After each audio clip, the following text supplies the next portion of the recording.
Puchong ada 8 cadangan dasar bagi pembangunan tenaga boleh baru TBB di Malaysia. Pertama, Puchong ingin cadangkan Suruhanjaya Tenaga untuk membenarkan satu permohonan NEM bagi seluruh pembangunan landed housing yang baru dan bukan satu rumah per satu rumah yang amat menyusahkan sekarang. Pengurangan birokrasi ini akan menggalakkan lebih banyak pemaju untuk memasang solar atas bumbung bagi pembangunan landed housing yang baru mereka.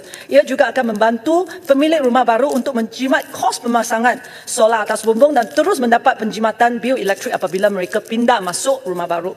Kedua, Puchong ingin cadangkan supaya net offset virtual aggregation NOVA yang melibatkan penjana dan off-taker yang berbeza boleh dibenarkan untuk projek CSR.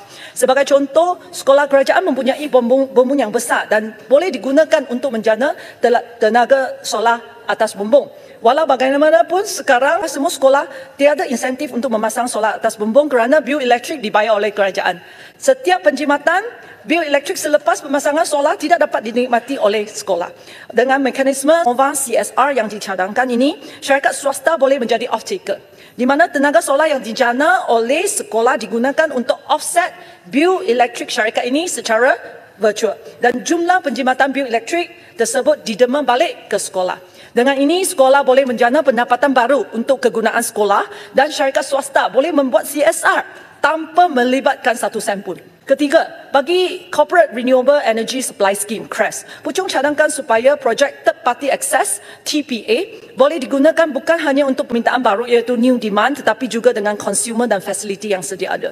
Ini adalah penting terutamanya untuk syarikat MNC yang telah pun melabur di Malaysia, ada fasiliti dan premis yang sedia ada dan mereka mempunyai sasaran karbon mereka sendiri sama ada dari segi net zero carbon ataupun RE100. Dengan membenarkan syarikat membeli TBB melalui CRES bagi premis yang sedia ada, Chong sangat-sangat percaya dan yakin bahawa pertumbuhan industri PBB akan lebih tinggi lagi kerana permintaan sekarang sudah sangat tinggi. Tambahan lagi, jika MNC dan juga syarikat-syarikat yang berada dalam global supply chain mereka boleh memenuhi sasaran karbon mereka di Malaysia dengan kos yang menarik, mereka akan lebih cenderung untuk memperbesarkan lagi fasiliti mereka untuk menjadi global center dan ini sekali lagi akan membawa pelaburan yang baru kepada Malaysia. Seterusnya, cadangan keempat Puchong untuk dasar TBB ialah supaya kerajaan mewujudkan insentif yang lebih menarik bagi merangsangkan industri penstoran elektrik sama ada dalam skala utility ataupun individu. Sebagai contoh, kerajaan boleh menawarkan sistem access cost SAC yang lebih rendah daripada kadar sekarang iaitu 25 sen per kilowatt jam bagi penjana TBB yang menghasilkan firm power untuk menggalakkan lebih banyak pemaju TBB skala utility yang menyertai CRES untuk membangunkan sistem penstoran elektrik. Puchong telah pun baca secara teliti garis panduan CRES dan saya mendapati bahawa Suruhanjaya Tenaga telah pun hadkan sistem penstoran elektrik kepada Battery Energy Storage System iaitu BESS sahaja. Oleh itu, cadangan kelima saya ialah supaya kementerian boleh membuka semua jenis sistem penstoran elektrik untuk menggalakkan lebih banyak inovasi lagi dalam bidang penstoran elektrik.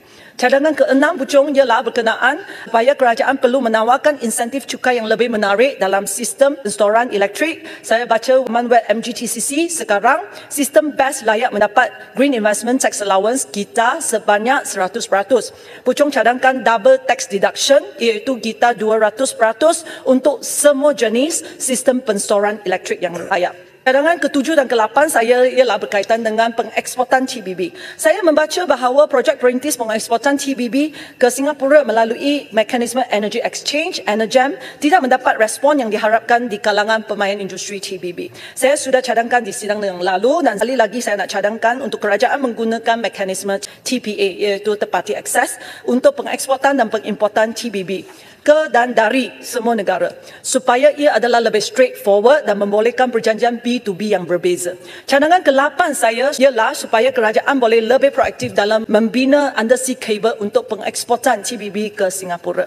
Pada 25 Oktober 2021, kerajaan Singapura telah umumkan hasrat untuk mengimport sehingga 4 gigawatt TBB berjelang 2035. Potensi pasaran ekspor ini jika dimanfaatkan sepenuhnya mampu menjana hingga 6 bilion pelaburan swasta dan juga 50,000 peluang pekerjaan. Tentunya Malaysia tidak akan menikmati keseluruhan angka ini tetapi kerana kita dekat, kita boleh share a big share of the pie.